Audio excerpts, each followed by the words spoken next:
Hello भाई दोस्तों, कैसे हैं आप लोग। Good morning all of you प्यारे विद्यार्थियों। गणित में हम लोग पढ़ रहे हैं रेल संबंधी प्रश्न और आज की जो क्लास है हमारी बड़े अच्छे अच्छे क्वेश्चन के साथ स्टार्ट करते हैं आज की अपनी क्लास नंबर 2।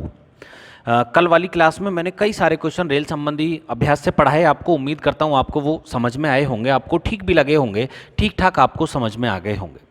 आज स्टार्ट करते हैं अपनी क्लास नंबर 2 रेल संबंधी प्रश्न की और बड़े अच्छे अच्छे टाइप्स के साथ में आज मैं हाजिर हूँ आपके सामने। पहला क्वेश्चन ये रहा कि एक 500 मीटर लंबी रेलगाड़ी 60 किलोमीटर प्रति घंटे की चाल से चल रही है। रेलगाड़ी की ही दिशा में 3 किलोमीटर प्रति घंटे की चाल से जा रहे व्यक्ति को पार करने में उसे कितना समय लगेगा। तो बिल्कुल बताते हैं जी उसे कितना समय लगेगा। यहाँ थोड़ा सा करेक्शन कर लेना। एक करेक्शन तो ये होना है क्वेश्चन में कि ये जो लिखा हुआ है ये 60 नहीं है, यहाँ पर इसकी जो स्पीड है ट्रेन की वो है भैया 63 किलोमीटर प्रति घंटा। ठीक है भाई। और दूसरा जो करेक्शन था अब वो ये था कि यहाँ एक नहीं है, यहाँ लिखा हुआ है कि रेलगाड़ी की ही दिशा में, है ना, एक ही डायरेक्शन में जा रहे थे दोनों। बस जी, अब हमारा क्वेश्चन बहुत ही ज़्यादा इजीली समाप्त होने वाला है। देखें कैसे। सबसे पहले आप ध्यान दो मुझे कि क्वेश्चन में क्या कहा गया है। ध्यान दें आप क्वेश्चन की ओर कि एक 500 मीटर लंबी रेलगाड़ी, देखिए 500 मीटर लंबी रेलगाड़ी है और उसी के सामने एक व्यक्ति जा रहा है ना, उसी दिशा में जा रहा है। रेलगाड़ी को और थोड़ी लंबी मैं बना देता हूँ, व्यक्ति छोटा सा ही होगा। अब आप पीछे से रेल आ रही है 63 किलोमीटर प्रति घंटे के हिसाब से, आगे से आदमी जा रहा है 3 किलोमीटर प्रति घंटे के हिसाब से, तो सीधी सी बात है रेलगाड़ी इसको पार तो कर ही जाएगी क्योंकि रेलगाड़ी की स्पीड बहुत ज़्यादा तेज़ है। अब हमसे यही पूछा है कि बताओ ये रेलगाड़ी से पार करने में कितना समय लेगी, जबकि रेलगाड़ी की जो लंबाई है वो कितनी दे रखी है हमें, 500 मीटर। तो बहुत आसान सा क्वेश्चन है। एक बात बताइए, पीछे पीछे रेल जा रही है, आगे आगे आदमी जा रहा है, तो दोनों को चलाना जरूरी है क्या? अरे एक व्यक्ति को स्टैंड बाई मोड पे लगा लो, मतलब व्यक्ति को यहीं खड़ा कर लो, जीरो स्पीड कर दो इसकी। अगर इसकी स्पीड जीरो कर दूं तो बिल्कुल कायदे के अनुसार जितनी स्पीड मैंने इसकी कम की है उतनी ही इसकी कम कर दो। तो -3 जब हम करेंगे तो हमें समझ में आ गया कि आदमी के सापेक्ष रेल की जो चाल होगी, आदमी के सापेक्ष रेल की चाल, तो केवल सापेक्ष चाल ही लिखे देता हूं, इसी से पता चल जाएगा किसके सापेक्ष किसकी चाल है। तो आदमी के सापेक्ष रेल की जो चाल होगी वो 63 - 3 बराबर कितनी हो गई भाई, 60 किलोमीटर प्रति घंटा। और पूछा क्या है हमसे, पूछा है बताओ उस व्यक्ति को पार करने में कितना समय लगेगा रेलगाड़ी को। तो समय बराबर होता है दूरी बटे चाल। अब दूरी कितनी है, 500 मीटर की डिस्टेंस है भाई। जितनी लंबी रेलगाड़ी है जब तक वो रेलगाड़ी उस व्यक्ति को पार न कर जाएगी तब तक समय हमारा चालू ही रहने वाला है। तो जैसे ही रेलगाड़ी पार होगी व्यक्ति से, समझ लो व्यक्ति पार हो गया। ठीक है। अब समय बराबर दूरी बटे चाल। चाल कितनी है, 60 किलोमीटर प्रति घंटा। इसको मीटर प्रति सेकंड में बदलेंगे, गुणा 5/18, 18 की भी ऊपर ले जाकर हो जाएगी गुणा। इसको डिवाइड किया हमने तो हमें समझ में आया कि 60 पंजे 300, 2 जीरो और 3 छिंग 18 और 6 पंजे 30 सेकंड का समय यहाँ लगने वाला था। ये हमारा आंसर हो गया जी। कहाँ है, और विकल्प नंबर बी।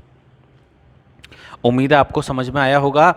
इसके बाद में आगे चलते हैं और ज़बरदस्त क्वेश्चन, बढ़िया बढ़िया क्वेश्चन देखेंगे आगे कि किस प्रकार के क्वेश्चन आज की हमारी क्लास में होने वाले हैं। अब यदि बात करें हम क्वेश्चन नंबर दूसरे की आज की क्लास का, वैसे पीडीएफ का 7वां क्वेश्चन है कि दो रेलगाड़ियां एक समान दिशा में क्रम से 30 किलोमीटर प्रति घंटा तथा 58 किलोमीटर प्रति घंटा की चाल से चल रही हैं और धीमी रेलगाड़ी में बैठे एक व्यक्ति को तेज चाल से चलने वाली रेल पार करने में 18 सेकंड का समय लेती है। तब हमें बताना है तेज चलने वाली रेलगाड़ी की लंबाई कितनी है। तो बिल्कुल बताएंगे जी तेज वाली की लंबाई कितनी है, धीमी वाली की हम बता भी नहीं पाएंगे। क्यों? क्योंकि धीमी वाली में व्यक्ति बैठा है और रेल उसको पार कर गई है। ठीक है भाई। तो सबसे पहले मुझे बताओ दोनों रेलगाड़ी एक ही दिशा में चल रही हैं। यदि दोनों रेलगाड़ी एक ही दिशा में चल रही हैं तो धीमी वाली गाड़ी जा रही है 30 किलोमीटर प्रति घंटा और तेज वाली गाड़ी जा रही है 58 किलोमीटर प्रति घंटा। तो धीमी वाली गाड़ी के सापेक्ष जो तेज वाली गाड़ी की चाल होगी और वो कितनी होगी, आप कहेंगे जी ज़्यादा में से कम वाली घटा दो। तो सापेक्ष चाल की यदि हम बात करते हैं यहाँ, तो सापेक्ष चाल रही भाई 58 में से 30 को घटाया हमने तो कितना बचा, 28 किलोमीटर पर आवर। ये तो रही इसकी सापेक्ष चाल। इसके बाद में आगे क्या है, कि ये जो व्यक्ति बैठा है, इस व्यक्ति को पार करने में रेल को 18 सेकंड का समय लगा, तो बताओ तेज चलने वाली रेलगाड़ी की लंबाई कितनी है। तो भाई तेज चलने वाली रेलगाड़ी की लंबाई मतलब दूरी, और दूरी बराबर होता है चाल गुणा समय। चाल है 28 किलोमीटर प्रति घंटा, इसको मीटर प्रति सेकंड में कन्वर्ट करो, गुणा 5/18, और कितनी समय में पार किया है, आप कहेंगे जी 18 सेकंड में। बस क्वेश्चन समाप्त होता है। यहां से हम देखेंगे तो 28 पंजे होता है 140, यही हमारा आंसर है मीटर में। तो तेज चलने वाली रेलगाड़ी की जो लंबाई रही वह 140 मीटर रही। उम्मीद है समझ में आया होगा आपको। अरे हाँ ना, कुछ तो जवाब दे दिया करो। चलो आगे चलते हैं। इसके बाद में देखेंगे हम अगला क्वेश्चन, क्वेश्चन नंबर 8वां। कहा गया है हमसे कि एक रेलगाड़ी अपनी ही दिशा में क्रमशः 3 और 5 किलोमीटर प्रति घंटे की चाल से दौड़ने वाले व्यक्ति को पार करने में क्रमशः 10 तथा 11 सेकंड का समय लेती है। तब हमें बताना है रेलगाड़ी की चाल कितनी होगी। बिल्कुल बताएंगे जी। तो एक आदमी तो जा रहा है 3 किलोमीटर प्रति घंटे के हिसाब से, क्लियर है भैया, रेलगाड़ी की दिशा में, और दूसरा वाला व्यक्ति जा रहा है 5 किलोमीटर प्रति घंटे के हिसाब से रेलगाड़ी की ही दिशा में। अब रेल आई और पहले वाले व्यक्ति को कर गई 10 सेकंड में पार, और दूसरे वाले व्यक्ति को किया है 11 सेकंड में पार। हमसे पूछा है बताओ रेलगाड़ी की चाल कितनी है। तो भाई रेलगाड़ी की यदि चाल निकालनी हो इस प्रकार के क्वेश्चन में तो कुछ नहीं करना, इनकी गुणा लगा के नीचे लिख देना है। अब जब इनकी गुणा लगाएंगे तो ये होने वाला है हमारे लिए 10 या 30। यहां से इनकी गुणा लगाएंगे तो ये हो गया 11 पंजे 55, और भाई ज़्यादा में से कम वाला हम घटा देंगे, यही हमारा आंसर होने वाला है। 55 में से 30 को हम माइनस करेंगे तो 25 किलोमीटर पर आवर ये रेलगाड़ी की स्पीड होगी। ये रेलगाड़ी की चाल होगी भैया 25 किलोमीटर प्रति घंटा। इससे आसान तरीका और कोई नहीं हो सकता।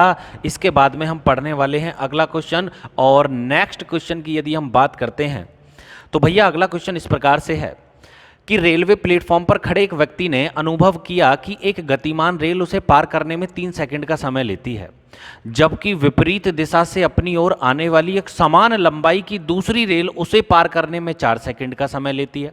भाई बराबर लंबाई की रेलगाड़ी थी, जैसे एक व्यक्ति यहाँ खड़ा है ना, एक रेल आई इधर से और इस व्यक्ति को पार कर गई कितनी देर में पार किया है भाई 3 सेकंड में। और जो इधर से रेल आ रही है विपरीत दिशा से, और वो इसे कितने समय में पार करके गई है, और वो उसने पार किया है इसको 4 सेकंड में। अब हमसे पूछा है तो बताना ये है कि दोनों रेलगाड़ियों द्वारा एक दूसरे को पार करने में लगने वाला समय ज्ञात करो कितना होगा। यदि ये दोनों रेलगाड़ी आपस में एक दूसरे को पार करें तो कितने समय में एक दूसरे को पार कर लेंगी। बस जी क्वेश्चन समाप्त होता है। फार्मूला लगाना है 2 × x × y बटे x + y, 2 × 3 × 4 बटे 3 + 4 मतलब हुआ 7। यहाँ से होने वाला है 3 दूनी 6 चौक कितना हो गया भाई 24/7 सेकंड ये आंसर होगा, या फिर 7 या 21 बचे 3, 3 भाग नहीं जाता 7 से, 3 को भाग नहीं कर सकते 7 से, यही फाइनल आंसर हो गया हमारा। कितना 3 सही 3/7 सेकंड में दोनों रेलगाड़ी आपस में एक दूसरे को पार कर लेंगी। तो ध्यान रखना जब भी इस प्रकार का क्वेश्चन होगा तो ये फार्मूला हमने लगाना होगा। फार्मूला कौन सा है 2 × x × y और बटे x + y, ये फार्मूला मैंने यहाँ यूज किया है। उम्मीद है समझ में आया होगा आपको। तो जब भी इस प्रकार का क्वेश्चन आए इस प्रकार से आपने बनाना होगा। डिटेल में एक भी क्वेश्चन की आपको इसलिए नहीं समझा रहा हूँ, क्योंकि डिटेल आप देखना नहीं चाहते, आपको क्वेश्चन के छोटे छोटे प्रारूप पसंद है कि जल्दी से क्वेश्चन कैसे बनाया जाए, इसलिए मैं केवल जल्दी से करने के तरीके सिखा रहा हूँ आपको। देर वाले तरीके मैं अपनी क्लास में सिखाता हूँ, बच्चों को अच्छे से पढ़ाता हूँ, ठीक है। यहाँ देखें 10वां कि एक रेलगाड़ी अपनी सामान्य चाल के 7/11 भाग से चलने पर एक नियत यात्रा को तय करने में 22 घंटे का समय लेती है। बिल्कुल फिक्स टाइम है भाई कि पूरे 22 घंटे का समय लेती है। अगर वह अपनी सामान्य चाल से चले तो वह कितना समय बचा लेगी। बिल्कुल बताते हैं जी, सामान्य चाल से चले तो कितना समय बचा लेगी। तो पहले तो सामान्य समय निकालो कि रोज उसे कितनी देर लगती थी। आज हमसे कहा गया है कि एक रेलगाड़ी अपनी सामान्य चाल की 7/11 चाल से चल रही है। कितनी चाल से चल रही है 7/11 से, तो टाइम कितना लगा है 22 घंटे। गुणा लगा देंगे 22 की। क्लियर है भैया, 11 दूनी 22 और 7 दूनी 14 घंटे, ये हमारा आंसर हुआ। लेकिन फाइनल नहीं, 14 घंटे तो उसे रोज लगते थे और आज लगे हैं 22 घंटे, चूंकि चाल कम कर दी। अब हमसे पूछ रहा है अगर सामान्य चाल पर चलती तो कितने समय की बचत होती। तो 22 - 14 बराबर 8 घंटे, ये हमारा आंसर हुआ भैया। और विकल्प नंबर सी, बताओ कैसा रहा। आया समझ में? तो ये वो क्वेश्चन नहीं है कि जी इसमें आपने 7 को नीचे माइनस क्यों नहीं किया, क्यों? क्योंकि अब की बार समय में अंतर नहीं है, अब की बार पूरा फिक्स टाइम लगा है। कितना समय लगा है? पूरे 22 घंटे। अगर 22 घंटे देर से पहुंची होती तब उस क्वेश्चन को हम दूसरे वाले तरीके से कर रहे होते। इसके बाद में आगे चलते हैं जी, अगला क्वेश्चन क्या है। अगले क्वेश्चन की यदि हम बात करें तो ये रहा जी हमारी आज की क्लास का अगला क्वेश्चन। कहा गया है दो रेलगाड़ी दो भिन्न रेलवे स्टेशनों ए तथा बी से एक दूसरे की ओर क्रम से 50, ये है कहाँ से आ गया इसमें बीच में, इसे हटाइए यहाँ से, चलो मैं हटा देता हूँ, है हटाओ यहाँ से, ये गलती से मैं छप गया ये, कोई बात नहीं, इसको हटा दिया हमने।